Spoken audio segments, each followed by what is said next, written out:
Long ago, when kingdoms still glittered with gold and the forests whispered of magic, there lived a miller on the edge of a bustling town.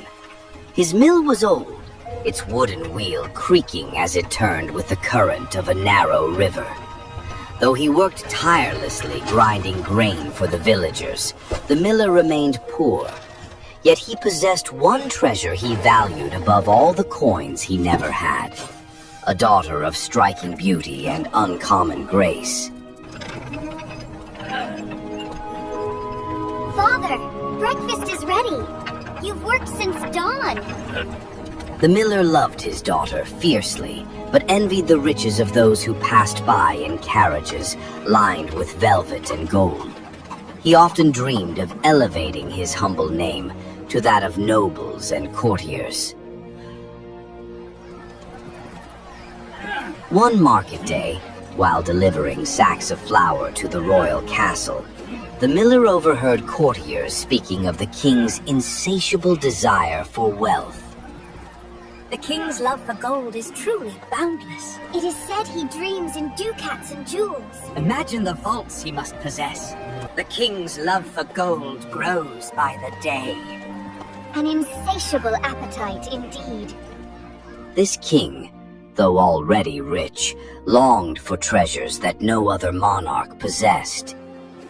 In his eagerness to impress the court and perhaps win royal favor, the miller boasted rashly, My daughter can spin straw into purest gold.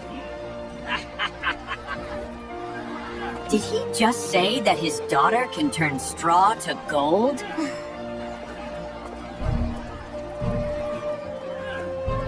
Word of this boast traveled quickly through the marble halls until it reached the ears of the king himself, who summoned the miller at once. The miller claims his daughter can spin straw into gold, Your Majesty.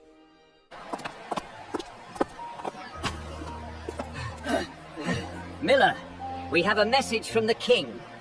Bring this miraculous daughter to my castle tonight. The miller's heart lurched. He knew his words were empty, a lie born of pride. Yet fear of the king's displeasure burned hotter than shame. Father, why does the king call for me? A chance for fortune, my dear. Nothing more. That evening, he led his bewildered daughter through the castle gates, praying silently for some miracle to spare them both. The king welcomed the miller's daughter into a chamber unlike any she had ever seen. It was vast and cold, its stone walls hung with tapestries that depicted battles won and treasures conquered. At the center of the room stood a great spinning wheel beside a mountain of straw that reached nearly to the ceiling. Torches flickered along the walls, casting shadows that seemed to mock her trembling form. The king's eyes glittered as he gestured to the piles of straw. If you are as talented as your father claims, you shall spend the night in this chamber and spin all this straw into gold. Should you succeed, I will reward you beyond imagination. Should you fail, your life will pay the price. With that, he locked the heavy door and left her alone. The miller's daughter sank to her knees, her heart pounding with terror.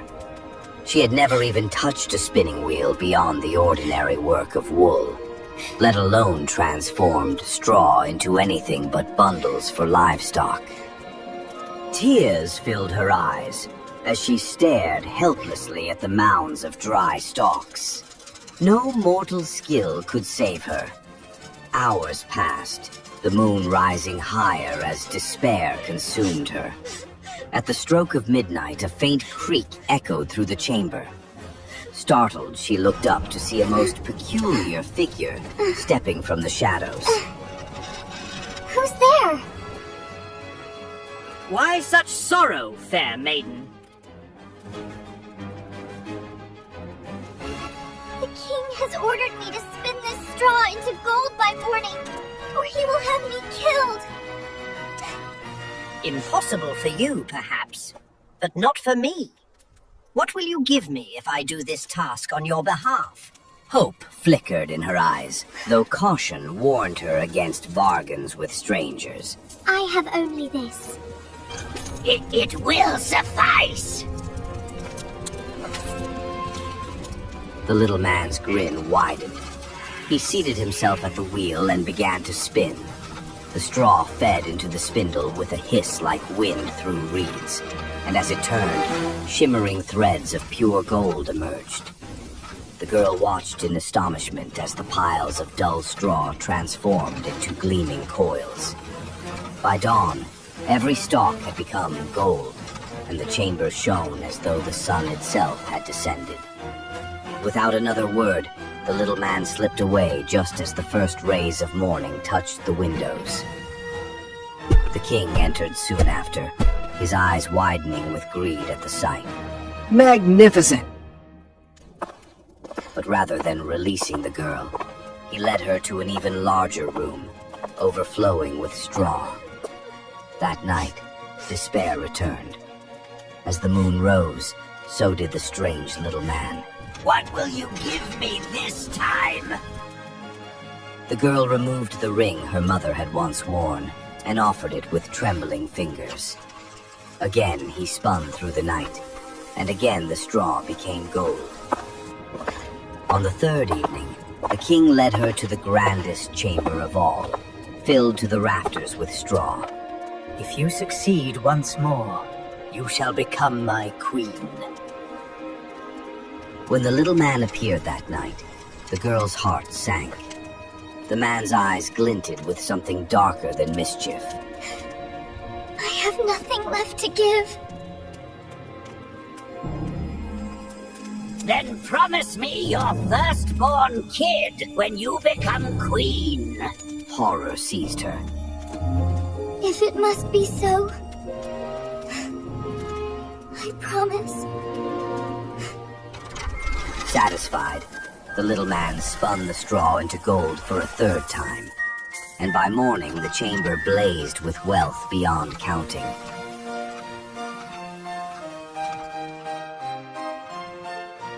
True to his word, the king married the miller's daughter.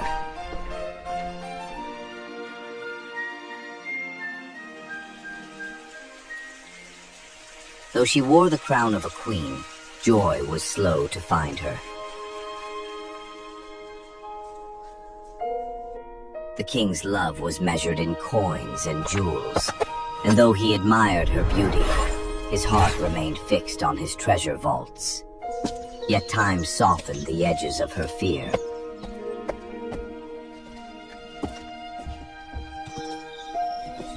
And when at last she bore a child, her heart overflowed with happiness. The memory of her midnight bargain had faded like a distant nightmare. She seldom thought of the strange little man or the terrible promise she had made.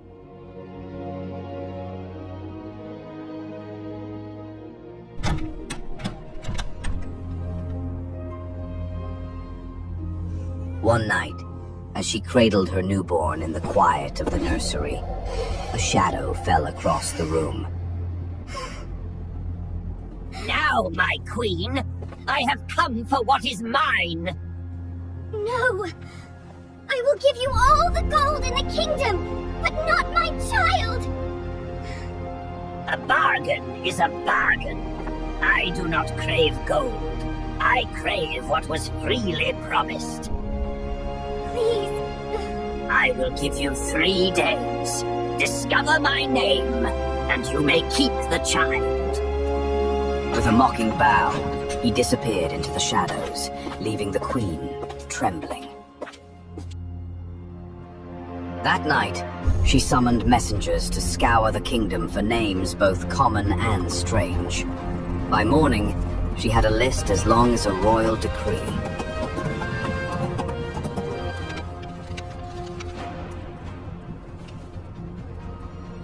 When the little man returned the next evening, she recited every name she knew. Casper, Melchior, Balthazar, Matthews, Andrigay. Not one of those.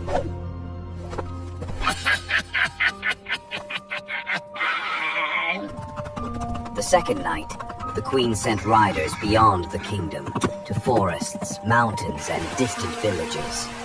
They returned with names that sounded like whispers from forgotten tongues. Beor, Tristram, Alaric, and Zimriel. She tried them all, but the little man only danced with glee.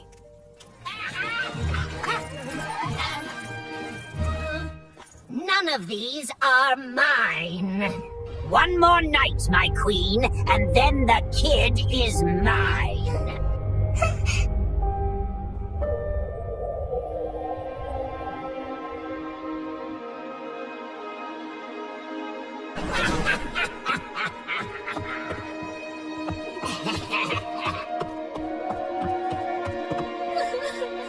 Desperation consumed the queen. As the third day waned, she paced the nursery nervously.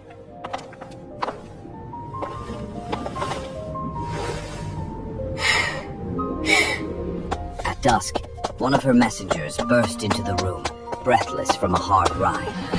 "My queen," he said, bowing deeply. "I ventured into the deepest part of the forest where no path leads. There I spied a curious sight. A small man dancing around a fire, singing a strange song. Today I bake, tomorrow I brew. The next I'll have the young queen's child. Oh, how glad I am that no one knew that RumpelStiltSkin is my name. RumpelStiltSkin! Hope flared like sunrise in the queen's heart. She thanked the messenger and waited through the night, her mind fixed on the secret. When midnight arrived, the little man appeared.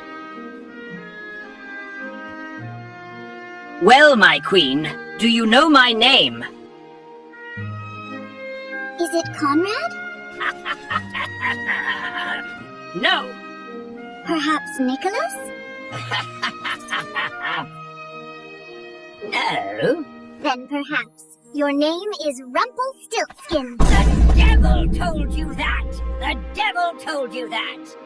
Rage twisted his face into something almost inhuman.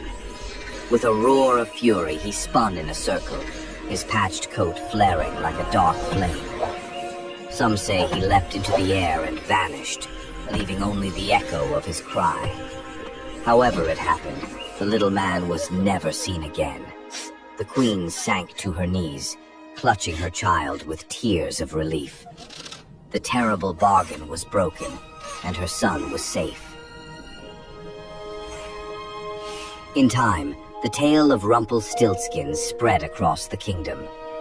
People whispered of the dangers of pride and the price of rash promises.